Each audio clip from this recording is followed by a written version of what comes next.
c'est le retour de Zidane en équipe de France. Qu'on voit revenir, c'est les Beatles qui sont de retour.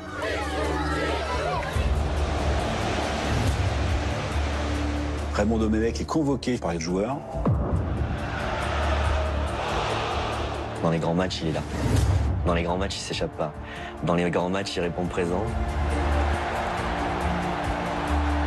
Je n'ai jamais vu un joueur faire ce qu'a fait Zidane durant ces 80 minutes. Jamais. Cher Zinedine Zidane, la France vous admire.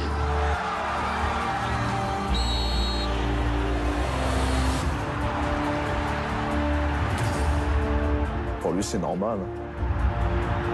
Il a été exemplaire tout le long de la compétition jusqu'à la finale. C'est un brin de folie chez les Trigans. Tout le monde connaît le joueur, mais c'est un grand bonhomme. «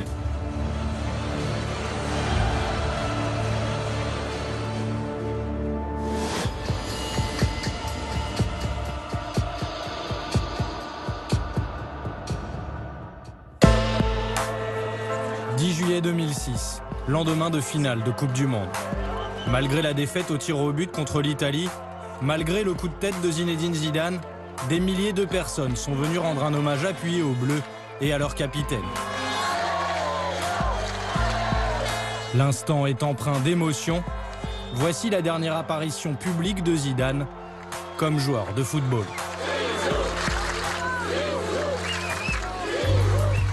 Il vient de disputer son ultime match devant 2 milliards de téléspectateurs. Le Mondial 2006, l'épilogue d'une carrière au sommet et d'un retour en équipe de France long de quelques mois à peine, mais riche en rebondissements.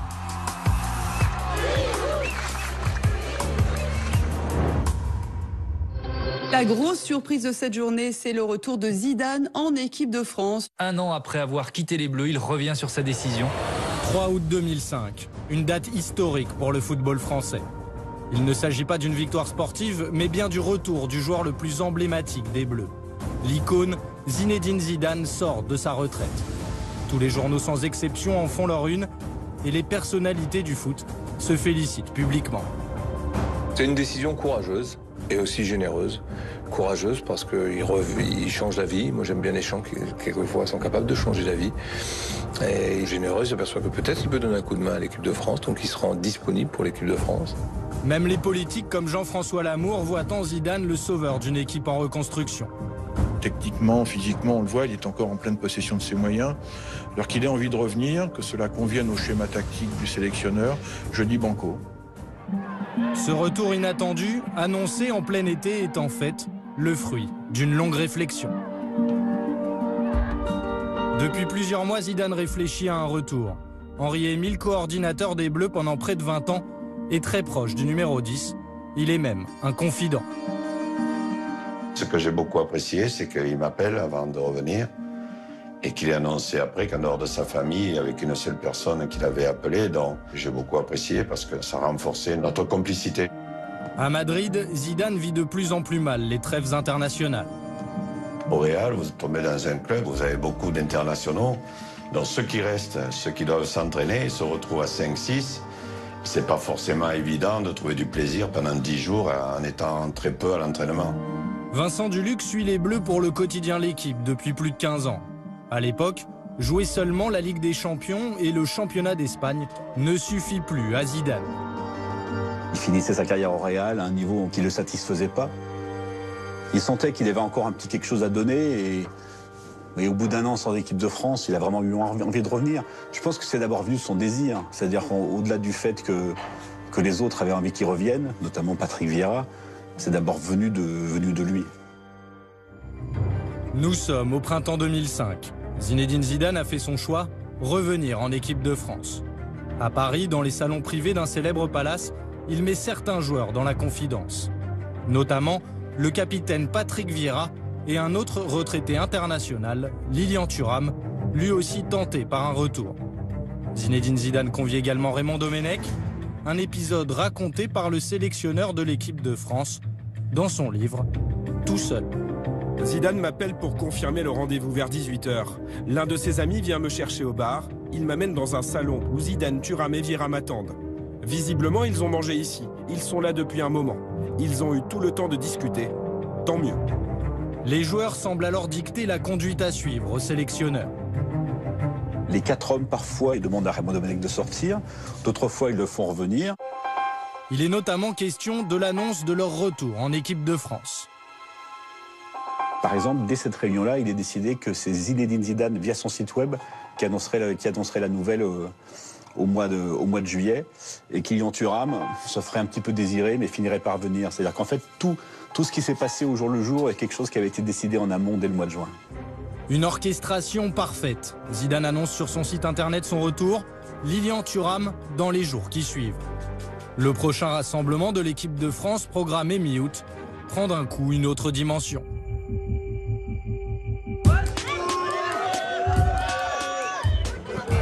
Au cœur de l'été, c'est par une porte dérobée que Zinedine Zidane retrouve les Bleus. À l'occasion de ce match contre la Côte d'Ivoire, difficile pour lui d'avoir un moment de tranquillité.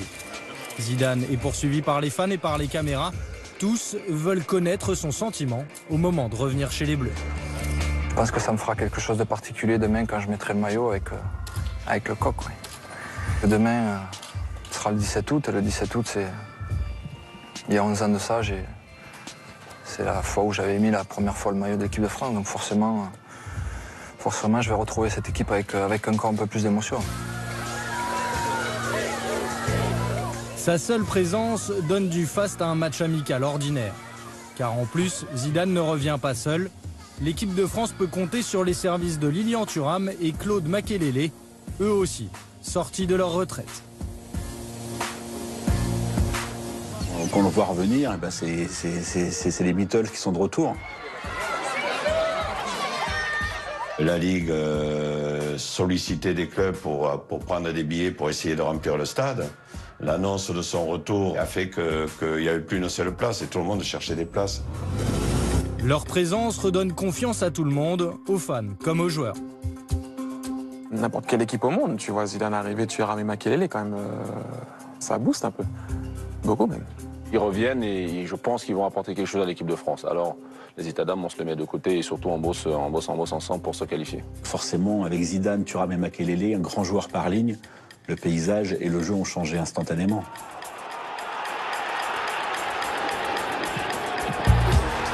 Face à une concurrence en rodage, sans forcément chercher à se faire mal, Zidane s'évalue. Premier match et premier succès. Comme un symbole, la France l'emporte 3-0. Zizou est en reconquête et sa rage de vaincre est contagieuse. C'est le début du renouveau des Bleus. La France, mal embarquée dans les qualifications, se relance sportivement et décroche sa place pour la Coupe du Monde 2006. Le changement porte un nom, Zinedine Zidane.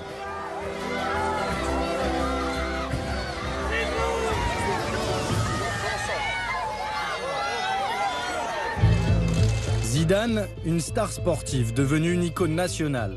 Son aura dépasse le cadre du simple football.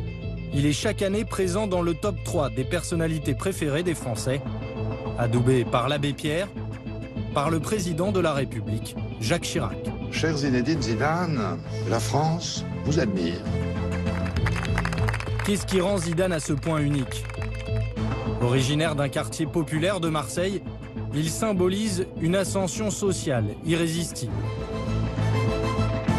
Patrick Mignon est sociologue du sport. Zidane incarne aux yeux des Français la réussite.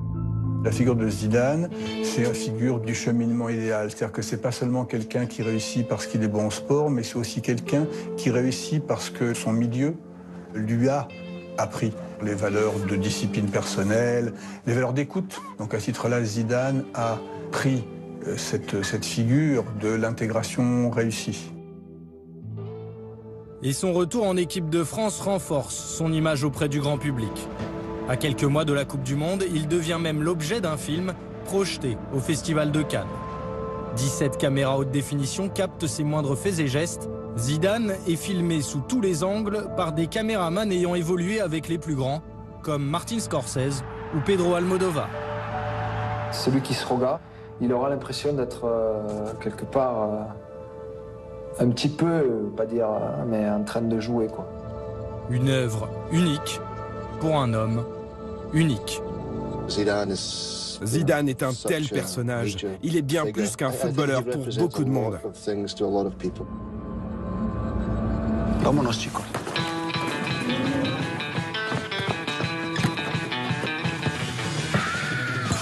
À mesure que la Coupe du Monde 2006 approche, Zinedine Zidane devient omniprésent sur les écrans. Un film, des reportages et des dizaines de publicités, il a le monde des marques entre ses mains. Les prix de son retour en 2005 sont d'ailleurs réservés à un de ses sponsors. Retrouvez en exclusivité mondiale les déclarations de Zinedine Zidane en touche 2. Comme je l'ai toujours dit, l'équipe de France a toujours été la chose la plus importante qui soit arrivée. Orange, Danone, Canal Satellite, Adidas ou encore Audi se sont associés à lui pour un total, selon l'Express, de 8,6 millions d'euros de contrats publicitaires.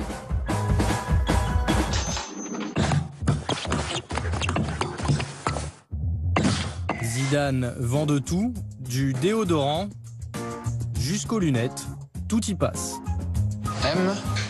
M-O-H-L.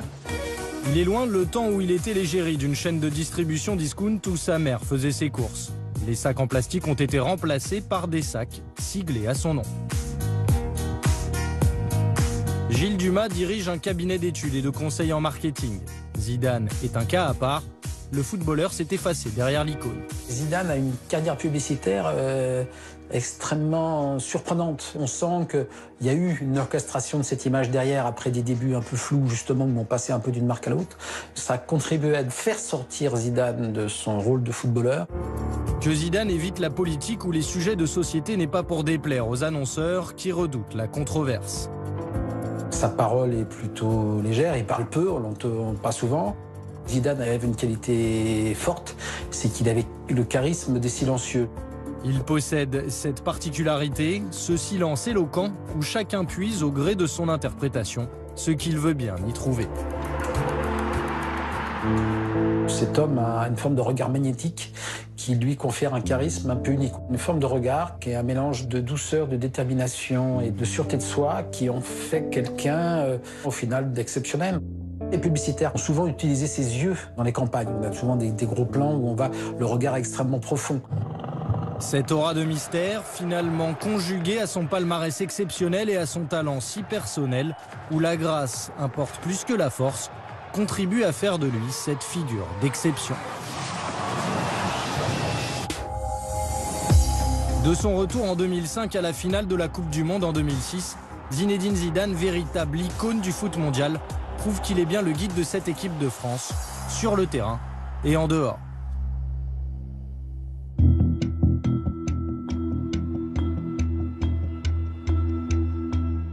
Il est timide et très gentil, il est à l'écoute des gens et il se fait beaucoup d'amis grâce à ses qualités. C'est pour ça que je suis avec lui d'ailleurs. Bordeaux, il y a 20 ans. Aux côtés de sa femme Véronique, Zidane garde le silence. Cette timidité ne le prédestinait pas à porter un jour le brassard de capitaine de l'équipe de France. Jean-Michel Larquet, un des plus célèbres journalistes sportifs français, se souvient d'un Zidane décisif sur le terrain, mais très réservé lors du Mondial 1998. Je ne vais pas définir Zizou comme un patron. Le leader, c'est Didier Deschamps en 98. Pas forcément le meilleur joueur du 11 titulaire, mais c'est celui qui est le meilleur relais entre les joueurs et l'entraîneur. Celui qui, sur le terrain, par un mot, recadre une équipe, recadre un joueur. Voilà. C'était pas l'aboyeur, c'était pas l'homme qui allait faire le tour des chambres pour remonter un peu tout le monde par rapport à l'importance du match. Il avait une préparation beaucoup plus individuelle avec ses copains qui étaient surtout Lizarazu, Dugarry, Candela, avec qui il n'arrêtait pas de chahuter. Vicente Lizarazu a côtoyé Zinedine Zidane en club et en sélection pendant plus de 10 ans. D'abord équipiers, ils sont devenus de véritables amis. Il était très introverti, très timide, et puis au fil du temps, il a pris de la maturité, il a pris des responsabilités. Il avait une vraie force de caractère. C'est pas parce qu'il assumait pas le commandement qu'il ne voulait pas diriger. Il a juste tenté pendant longtemps de tirer les ficelles sans apparaître au premier plan. Et c'est avec la maturité qu'il a fini par apparaître au premier plan. C'est vrai qu'il préfère rester dans l'ombre. Et en même temps, même s'il y a cette timidité, c'est un sacré caractère. C'est un sacré compétiteur. C'est un gagneur. Zinedine Zidane, un leader discret. Mais lorsqu'il revient chez les Bleus en 2005, le groupe France est sans véritable meneur. Maintenant que la majorité des cadres de la génération 98 est à la retraite, Zidane se retrouve en première ligne, promu leader technique et moral du groupe. Cette scène fait couler beaucoup d'encre. Nous sommes pendant le Mondial 2006, lors d'un entraînement. Raymond Domenech et Zinedine Zidane s'entretiennent pendant 15 minutes au vu et au su de tout le monde. Et si l'échange pourrait presque paraître banal entre un sélectionneur et son capitaine, il est plutôt rare entre les deux hommes. Parfois, il fallait que Raymond Domenech le coince pendant qu'il se faisait soigner sur les kinés pour être sûr de lui parler. Il y a comme ça une manière de fuite qui faisait que le rapport n'était pas simple. Une version que ne contredit pas Raymond Domenech dans son livre. Au contraire. Je n'aime pas sa façon de demander à me parler et de faire comme si je n'étais pas là quand je suis avec lui. Il y a malaise. Peut-être est-ce parce que je ne veux pas intégrer son ostéo au staff. Mais alors, quel rôle Zidane joue-t-il vraiment? À quel point la vie du capitaine compte-t-il pour Raymond Domenech? Un événement cristallise toutes ces interrogations. Le sélectionneur de l'équipe de France a donc dévoilé la liste des 23 joueurs qui disputeront la Coupe du Monde, avec dans les buts Fabien Barthez, mais en l'absence de Julie et Anelka. Dès la publication de la liste des 23 joueurs sélectionnés, les spéculations vont bon train. Zinedine Zidane a-t-il influé sur les choix de Raymond Domenech? Zidane voulait Anelka. Il n'a pas eu Anelka. On sait que Zidane voulait que Barthez soit gardien numéro 1. Il a eu Barthez gardien numéro 1. Grégory Coupet perd donc sa place de titulaire. La présence de nombreux Lyonnais ne suffit pas. Malgré des prestations mitigées, Fabien Barthez redevient gardien numéro 1. Il est soutenu par Vieira, Thuram, Sagnol, Makelele et Zidane. 5 cadres qui formeraient, selon la presse, le comité des sages. Mais jusqu'à quel point ce comité pèse-t-il dans la vie du groupe? C'est des romans quand on dit tel joueur a pu faire l'équipe, faisait l'équipe. C'est pas vrai. C'est toujours l'entraîneur qui fait l'équipe, c'est jamais les joueurs, quels qu'ils soient. Par contre, dans les schémas qu'il pouvait y avoir, que lui préfère jouer avec tel ou tel joueur, et qu'il exprime sans imposer, puisque je vous dis, le dernier mot il revient à l'entraîneur, ben c'est normal. Heureusement que les joueurs s'expriment. Platini faisait pareil au Mexique, je me souviens, avec Henri Michel, mais c'est pas pour autant qu'il faisait l'équipe. Ce n'est pas au Mexique, mais à Tignes, pendant le stage de préparation au Mondial, que les activités du comité se seraient prolongées. Commencé à l'hôtel Montana, puis poursuivi pendant la Coupe du Monde, des dîners auraient été organisés pour discuter organisation et tactique.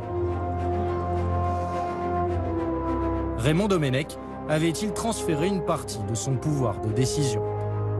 Il n'y a pas eu de prise de pouvoir tactique au-delà qu'on imagine. Il n'y a pas eu de complot anti-Domenech là-dedans. Je ne crois pas un seul instant à la thèse de l'autogestion ou de l'émancipation. La prise de pouvoir de Zidane tiendrait alors du mythe. Son rôle n'aurait pas dépassé celui de la simple consultation, mais un incident pendant la préparation le remet indirectement au centre des débats. À 15 jours du début de la Coupe du Monde de football, y a-t-il du rififi chez les Bleus? Grégory Coupet a failli claquer la porte de l'équipe de France. L'ascension du sommet de la grande mode censée unifier le groupe provoque le clash. Grégory Coupet n'apprécie pas que Fabien Barthez, touché à un mollet, renonce à mi-chemin. En fait, le Lyonnais ne digère pas d'être remplaçant. Il est persuadé que Barthez, soutenu par Zidane, bénéficierait d'un traitement de faveur. Coupet quitte le stage puis se ravise. Le malaise est palpable. Certains joueurs manient l'humour pour fuir la polémique. Il n'y a rien eu, donc en tout cas je ne suis pas au courant, donc ça s'arrête là.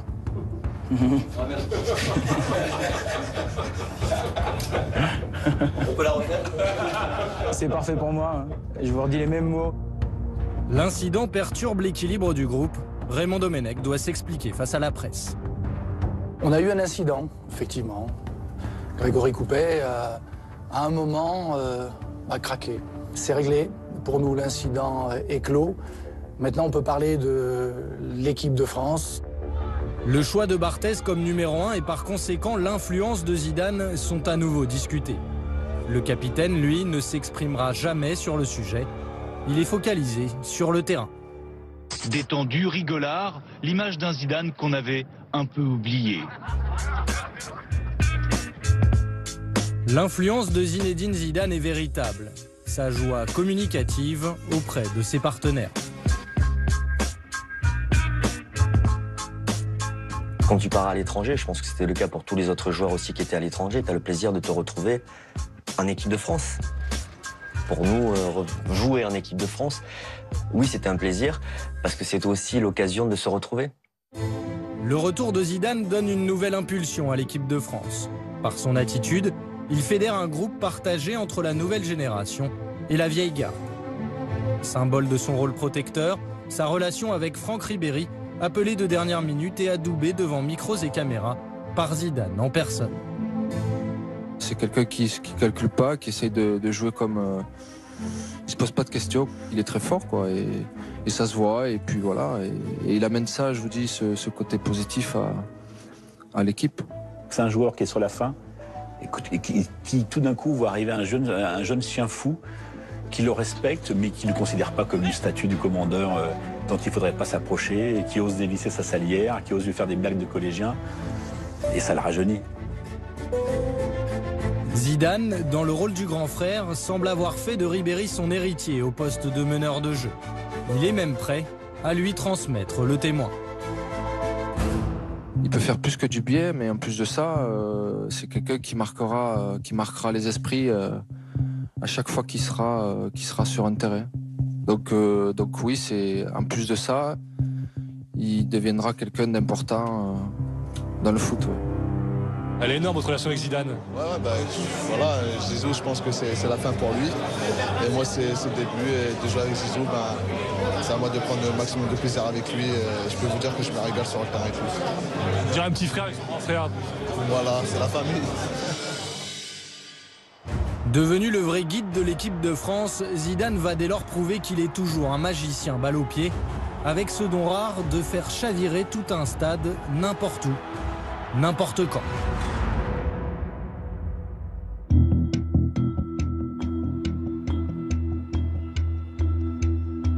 Et si c'était le plus grand match de la carrière de Zinedine Zidane? 1er juillet 2006, quart de finale de la Coupe du Monde contre le Brésil. Le capitaine offre le but décisif à Thierry Henry. En 90 minutes, il justifie sa réputation de footballeur de génie. C'est la marque des artistes par rapport à des grands joueurs. Les grands joueurs, ils récitent à la perfection leur rôle. Et puis il y a les artistes qui créent. Zidane invente ces gestes qui font sa légende. Dans les grands matchs, il est là. Dans les grands matchs, il s'échappe pas. Dans les grands matchs, il répond présent. Plus la retraite approche, plus Zidane semble fort. Comme si le capitaine retrouvait une seconde jeunesse. Et pourtant, les mois précédents, l'équipe de France et son capitaine n'emballent pas les spécialistes. Zidane sort de 2 saisons moyennes. Face aux interrogations sur son âge de 34 ans notamment, il semble imperturbable. Quand vous avez l'état d'esprit, quand vous avez l'envie, quelquefois, c'est pas forcément le plus important de s'être entraîné longtemps ou avoir joué beaucoup.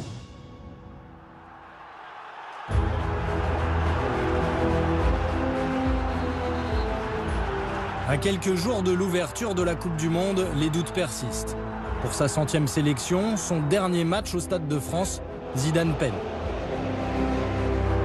Tout le monde s'inquiète de la montée en puissance du numéro 10.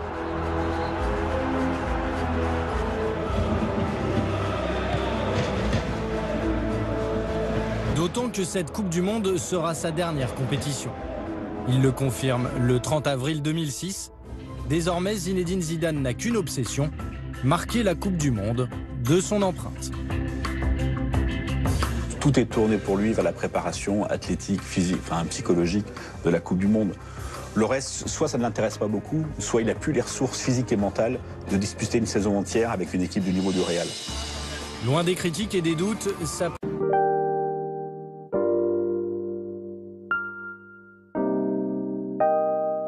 préparation n'est dès lors dédiée qu'à un seul but, partir à la retraite sur un deuxième titre de champion du monde, et son attitude a valeur d'exemplarité.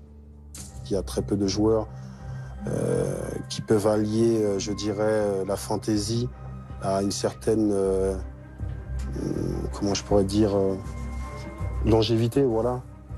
Donc ça prouve que derrière ces qualités techniques, il y a quelqu'un qui travaille énormément. Il a beaucoup travaillé physiquement, il s'est entraîné sérieusement, il avait une hygiène de vie très stricte.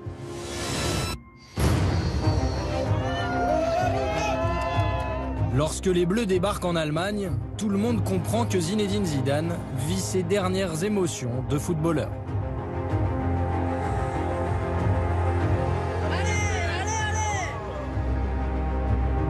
Il y avait deux destins parallèles, le destin collectif de l'équipe de France, c'est de se dire est-ce que de nouveau cette équipe de France peut rendre le public heureux? Est-ce que l'histoire qu'on a vécue en 98 et en 2000 peut recommencer? Puis il y avait à la fois parallèlement ce destin individuel, c'est-à-dire qu'est-ce que Zinedine Zidane est footballeur pour un jour encore, ou pour 4 jours, ou pour 8 jours. Il y a une espèce comme ça de suspense parallèle qui donnait une atmosphère particulière. Mais le scepticisme ambiant atteint son paroxysme à l'issue du premier tour. Alors que la France se qualifie in extremis pour les huitièmes de finale, certains médias osent poser cette question. Et si c'était mieux sans Zidane? Même s'il joue à 50%, c'est toujours plus que 100% des autres. Ensuite, même s'il joue à 50%, il continue d'être un leader pour les autres et de permettre aux autres de donner plus que 100%. Puis ensuite, c'est Zidane, voilà, il a une influence qui fait que sur l'équipe se conduit forcément différemment quand il est là. Pourquoi une telle confiance? Parce que Zidane répond présent dans les grandes compétitions. En Italie, où il a évolué 4 saisons sous les couleurs de la Juventus Turin, un terme désigne même ce genre de joueur génial. Alessandro Grandesso, correspondant de la Gazzetta dello Sport à Paris, a suivi toute la carrière de Zidane. Folie classe, c'est au-dessus de la classe. Il y a les top joueurs et il y a les folies classes qui c'est encore mieux parce que ça synthétise aussi la caractéristique technique hors pair, mais aussi une élégance. C'est un peu comme Federer en fait, Zizou. T'as l'impression qu'il faut aucun effort. Tout est simple avec lui, un contrôle, une passe, tout est simple. Zinedine Zidane a joué dans les plus grands clubs, disputé les plus grands matchs. Il possède un des palmarès les plus fournis du football français. À Turin, il s'offre 2 titres de champion, une Super Coupe d'Italie, une Super Coupe UEFA, une Coupe intercontinentale et le Ballon d'Or 98. Au Real Madrid, il remporte une Liga, 2 Super Coupes d'Espagne, une Coupe intercontinentale et une Super Coupe UEFA, mais surtout la Ligue des Champions 2002 et 7 volées, restées dans les mémoires.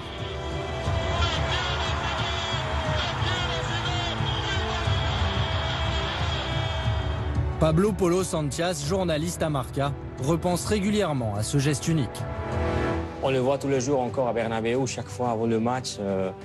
Il se passe une vidéo avec le but plus important du Real Madrid et il ne manque pas toujours, il est toujours là, la volée de Zidane et le président qui regarde sur la tribune. C'est comme quelque chose qui est déjà un classico de Bernabéu, le but de Zidane. Le Mondial 2006 doit venir parachever une carrière exceptionnelle, élever Zidane au rang de mythe du football mondial avec un 2e titre de champion du monde. Mais sur la route de la France, il y a l'Espagne en 8e de finale. La presse ibérique fait ses gros titres sur une équipe de France trop vieille. Elle se délecte d'expédier un Zidane vieillissant à la retraite. Il est une bénédiction pour tous ceux qui l'ont eu. Pour vous, pour nous, pour moi qui suis des Real Madrid. Mais ce qui est dommage, c'est qu'il se fait vieux. Il est très bon, mais demain, il prend sa retraite. Zidane s'en va, c'est son dernier match, son ultime partie. Quand on leur a traduit que, ça y est, pour les Espagnols, c'était le jubilé de Zizou, ça a été une très très bonne préparation. Après un premier tour difficile, cette polémique gonfle l'orgueil des Français. C'est bon pour leur confiance, je sais pas, peut-être que c'est leur motivation, mais bon, nous aussi on est très contents de jouer les Espagnols, donc après, la vérité sera sur le terrain. Il y a toujours un peu de provoque là, sur les France-Espagne. dérange pas. Ouais, mais bon, on sait très bien que les Espagnols n'ont jamais gagné. Enfin, du moins pour l'instant. C'est pas près d'arriver. C'est vrai qu'on s'est précipité un peu parce que on a fait une retraite de Zidane un peu plus avant. Le sélectionneur de l'équipe d'Espagne, Luis Aragonès, poursuit l'entreprise de déstabilisation médiatique, se moquant de la moyenne d'âge de l'équipe de France. L'équipe de France est si vieille qu'elle n'a plus beaucoup de dents. Indirectement, il vise Zinedine Zidane. Il laisse parler les autres, mais je peux vous dire que c'est un super compétiteur, c'est un sacré compétiteur. Zidane ne dit rien, sa réponse va venir du terrain, cinglante et implacable. Se viene Zidane, digo partido liquidado, acá está Zidane, espera Huito, qué golazo de Zizou, gol! 91e minute de jeu, Zinedine Zidane marque le 3e but français, l'expérience tricolore surclasse la jeunesse espagnole. J'ai le regret de dire aux Espagnols parce que c'est vrai qu'ils nous ont fait chambrer là-dessus, mais c'est pas ce match-là et voilà, donc l'aventure continue. C'est beau, c'est très beau, très content pour lui, surtout pour nous. On est une équipe de vieux, mais on sait être patient. Les jeunes s'essoufflent plus vite en général. Zidane, symbole des Bleus métamorphosés. En 90 minutes, il chasse les doutes et les critiques. Qu'on puisse se poser simplement la question, pour moi, était un drame. Mais bon, c'est comme ça. Et nous, avec notre petite équipe de vieux, on va continuer à avancer encore.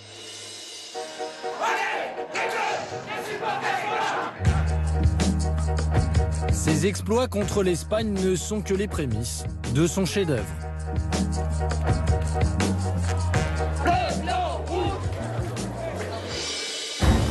La France se prépare à rencontrer le Brésil et ses stars Ronaldo, Ronaldinho ou Juninho.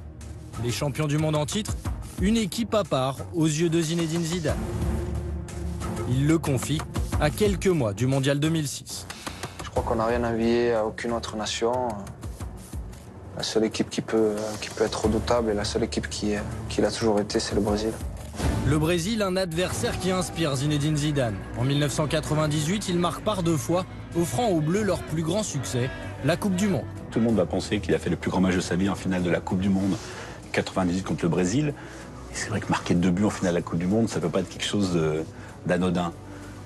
Mais tout au bout de sa carrière, le match le plus complet, le plus brillant, le plus fascinant, le plus magique, ça reste France-Brésil. Ce 1er juillet 2006, avant même le coup d'envoi, Vincent Duluc a un pressentiment.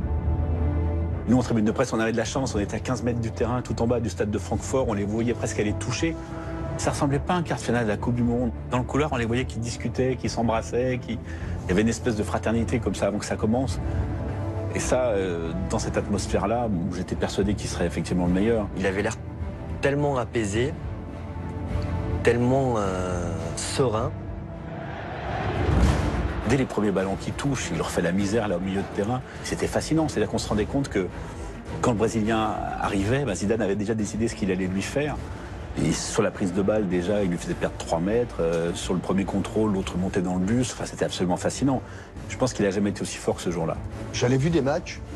J'en ai commenté près de 1500, mais j'en ai vu peut-être 10 fois plus. Je n'ai jamais vu un joueur faire ce qu'a fait Zidane durant ces 80 minutes. Jamais. Jamais. Tout ce qu'il a fait, c'était parfait. Ses premiers ballons donnent le ton, celui du récital de Zinedine Zidane. C'est le peintre qui réussit son chef-d'œuvre, et s'il le recommence 1000 fois, il ne retrouvera jamais son coup de pinceau, son inspiration.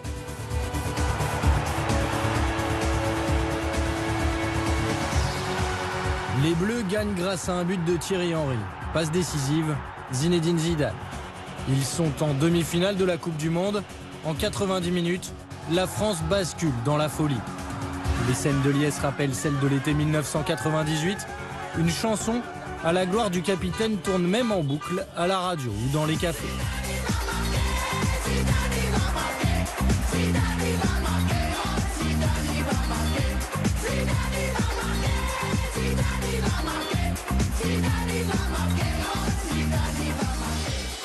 Poussés par cet élan populaire, portés par leur capitaine, les joueurs croient plus que jamais en leur destin. Je suis allé le voir à la fin pour aller le féliciter parce que voilà, c'était beau. Et t'as répondu quoi? Rien, pour lui c'est normal. Un pénalty contre le Portugal dans la foulée d'un but contre l'Espagne et d'une prestation incroyable contre le Brésil. Dans le sillage du magicien Zidane, la France renoue avec son glorieux passé. Comme en 1998, l'équipe de France dispute la finale de la Coupe du Monde.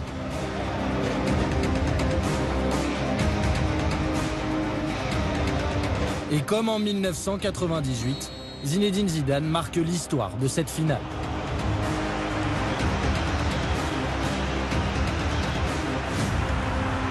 La France mène 1-0 contre l'Italie grâce à un geste incroyable, une panenka. Frapper le pénalty comme il le frappe, c'est quand même gonflé. Il faut le faire. Même ses partenaires comme Alou Diarra sont stupéfaits. Il fait cette panenka, un geste fou en finale de Coupe du Monde. On se dit comment il a pu tenter ce geste-là à ce moment-là. On voit la balle toucher la transversale et rentrer, et c'est là où il y a eu des frissons et en même temps une immense joie après ce but. Il sait que c'est un geste risqué, il sait que c'est un match très important, et il le tente et il a réussi. Roland Courbis a entraîné Zinedine Zidane à Bordeaux. Il voit dans ce geste impensable quelque chose d'irrationnel. Tirer ce pénalty avec une panenka, j'attaque pas une carrière de détective et je me prendrai pas pour Sherlock Holmes. Mais c'est pour moi la démonstration que Zizou, ce soir-là, est dans un état second. Zidane restera dans l'histoire du football pour son élégance balle au pied, mais aussi pour son côté imprévisible, voire impulsif.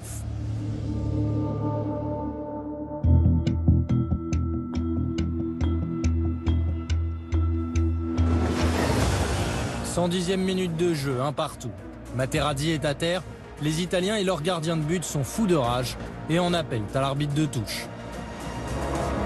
Pour nous, c'est vraiment de l'étonnement. Le jeu est arrêté, on se pose des questions. Voilà, on ne sait pas ce qui s'est passé. Sur le coup, on se dit, Materazzi, c'est comme d'habitude, il fait du cinéma, il n'y a rien eu, c'est hors écran. La réalisation finit par montrer l'image. Zinedine Zidane vient d'asséner un coup de tête au thorax de Marco Materazzi.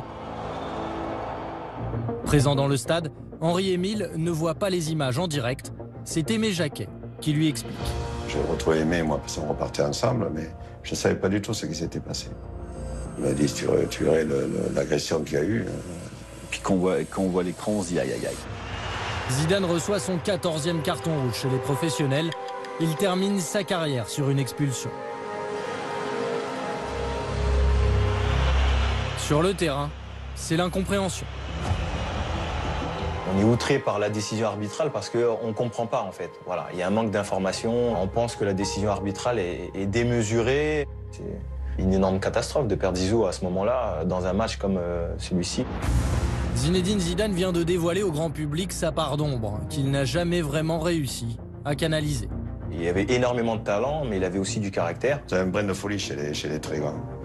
Van Gogh avait un brin de folie et je pense que Zizou se situe à ce niveau dans un tel geste. Zinedine Zidane, c'est un miroir à deux facettes. D'un côté, un homme doux, gentil, au naturel réservé. De l'autre, il est aussi un impulsif, un sanguin. À cause de son passé italien, on savait qu'il avait des points faibles. Zidane, il avait une pression énorme sur lui et tous les joueurs le savent, le sentent sur le terrain et ils savent comment intervenir. En particulier Materazzi. Materazzi, on sait que c'est un provocateur né. Il l'a déjà fait auparavant en Serie A. Sior Materazzi avait bien choisi sa cible, avait bien choisi ses mots, avait bien choisi les personnes qui étaient susceptibles de faire disjoncter Zizou. Et pourtant, les joueurs avant le match évoquent l'attitude des Italiens, leur possible provocation. On en parle, oui. Il y a Lilian qui en parle, il y a Zizou aussi qui en parle parce qu'il les connaît bien. Rester serein, pas rentrer dans la provocation, rester focalisé sur le match, rester concentré. Insolent de facilité sur un terrain, Zidane pousse ses adversaires à commettre des fautes. Souvent harcelé ou provoqué, parfois il réagit.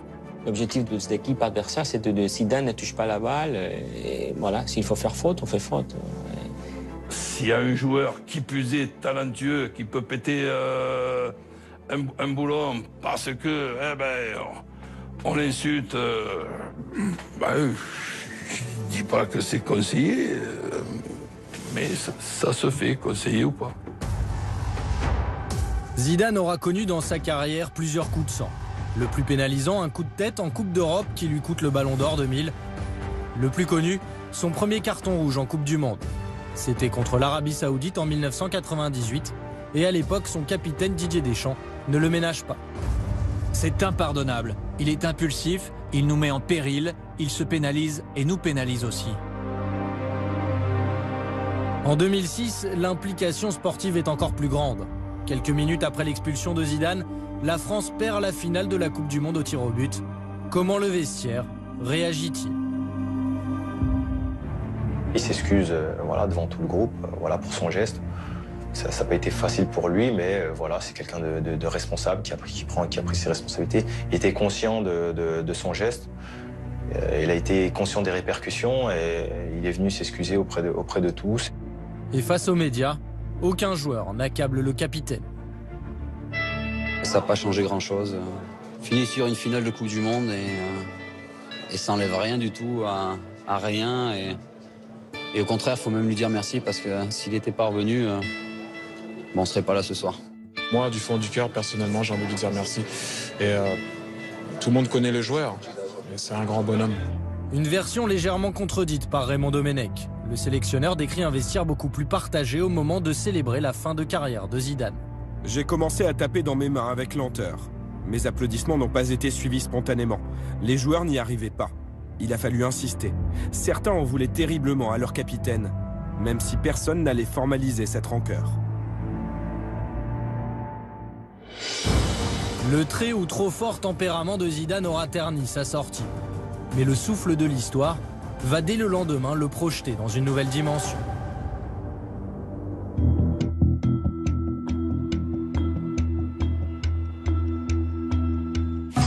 L'emballement est à la mesure du poids de Zinedine Zidane, gigantesque.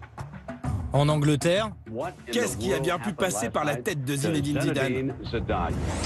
Au Brésil, malgré son agression, Zinedine Zidane a été élu meilleur joueur du tournoi par la FIFA. Aux États-Unis, on ne pouvait pas imaginer une conclusion plus dramatique que ce coup de tête en finale de Coupe du Monde. Et bien sûr en Italie.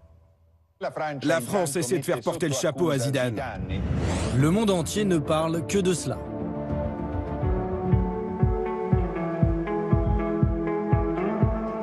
Pour le public français, le débat n'est pas de savoir si la victoire italienne est méritée, mais si Zidane a eu raison ou pas de faire ce geste. Si les seuls motifs pour lesquels il a frappé cet homme, c'est des insultes sur sa mère et sa sœur, je trouve qu'au niveau professionnel, c'est un peu limite. Parce qu'il a dû lui dire quelque chose d'affreux, j'aurais fait pareil. Mais moi, j'aurais tapé plus sur le nez ou les dents, et ça coûte cher les dents. En quelques heures, tout le monde s'empare de l'affaire. Le débat n'est plus seulement sportif, il devient moral. Zidane a valeur d'exemple pour les jeunes du monde entier. Mais qu'ont-ils retenu hier soir de la prestation du capitaine de l'équipe de France? Si Zidane me regarde, c'est mal, qu'est-ce que t'as fait? Comment expliquer ça après à tous les gamins au centre, à tous les gamins qui ont Zizou pour idole?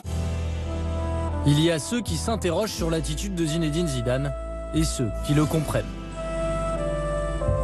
Je crois qu'il a commis une faute, évidemment, mais cela ne peut pas remettre en cause. D'abord, l'immense admiration que j'ai pour le grand sportif, le grand footballeur, admirable, mais aussi la confiance que j'ai dans l'homme. Il y a une vraie différence dans la perception du coup de tête entre le milieu du foot spécialisé et le milieu du foot grand public. Le grand public a trouvé toutes les excuses du monde à Zinedine Zidane. Mais tant mieux, pourquoi pas? En plus, il a une telle carrière, c'est tellement un immense joueur qui mérite cette indulgence-là. Mais en revanche, ceux qui jouent au foot, ceux qui connaissent le foot, donc les joueurs, les entraîneurs, savent exactement que c'est lui qui a eu tort, que c'est celui qui réagit qui pénalise son équipe. Si en France comme à l'étranger, les débats se multiplient, l'équipe de France, encore sonnée par la défaite, ne mesure pas encore l'ampleur du phénomène. Ça n'a pas été évident. J'ai fait nuit blanche, voilà, je ne vais pas vous mentir. J'ai ressassé des milliers de fois le film du match, le déroulement du match. Et Et voilà, je vous dis, en plus d'avoir été sur le terrain, je comprends pas aujourd'hui pourquoi je suis pas encore champion du monde, quoi.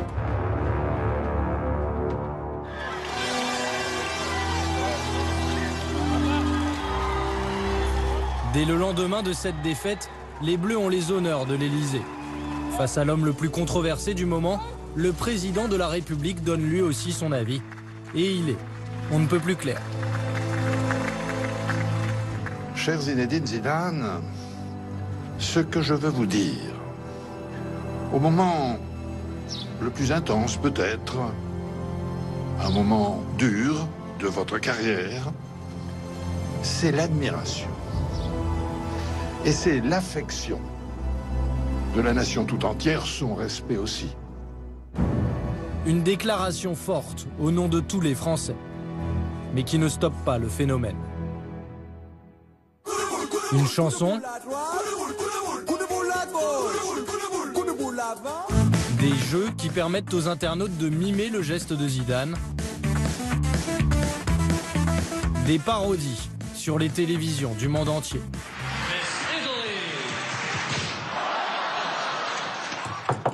Yes. Bon anniversaire. La polémique devient incontrôlée et incontrôlable. Le coup de boule de Zizou caracole en tête dans les moteurs de recherche. Muet jusqu'à présent, Zinedine Zidane finit par prendre la parole.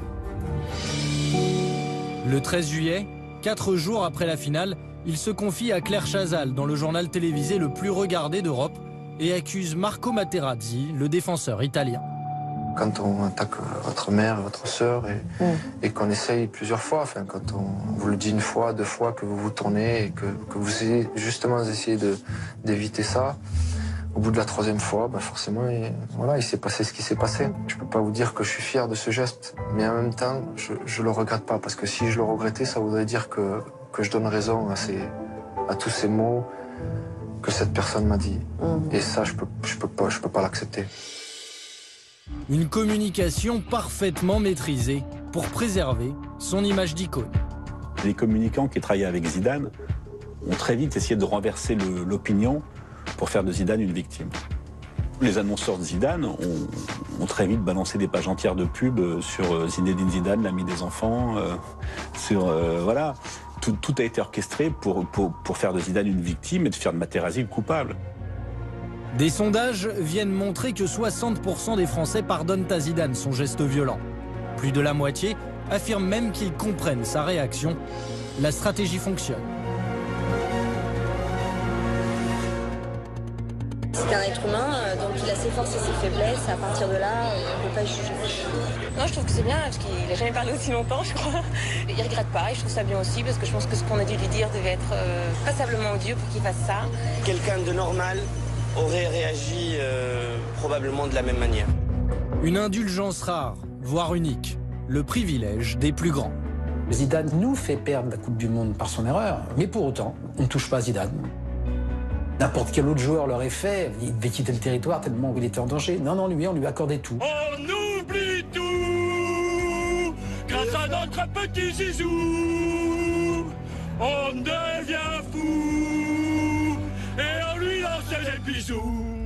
Alors que le pauvre Thierry Henry, qui a eu l'indélicatesse d'avoir un réflexe qui consistait à mettre une main dans une surface de réparation, a été cloué au pilori et quasiment pendu sur la place publique. Cet épisode, le dernier de sa carrière de joueur, n'écorne pas son image. Au contraire, son apparition au balcon d'un hôtel de la place de la Concorde, le lendemain de la finale perdue, est emblématique. Ce coup de tête fait partie intégrante de la légende Zidane. Une légende, c'est pas seulement parce que quelqu'un réussit tout.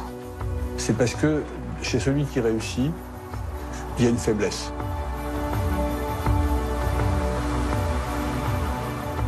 Les mythologies vont beaucoup concerner ces espèces de demi-dieux. Et qui sont ces demi-dieux? Sont ces gens qui sont à la fois héroïques, par certains côtés divins, et par un autre côté radicalement humain, de par l'expression de leur faiblesse.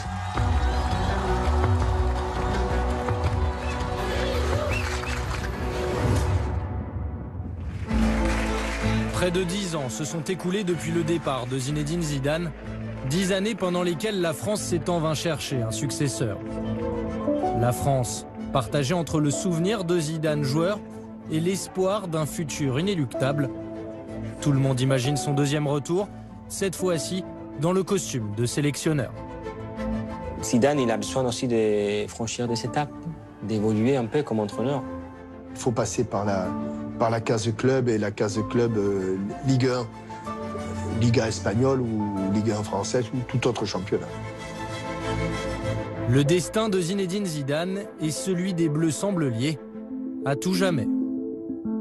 Il y aura Zidane, comme sélectionneur, c'est logique. Ça c'est pas...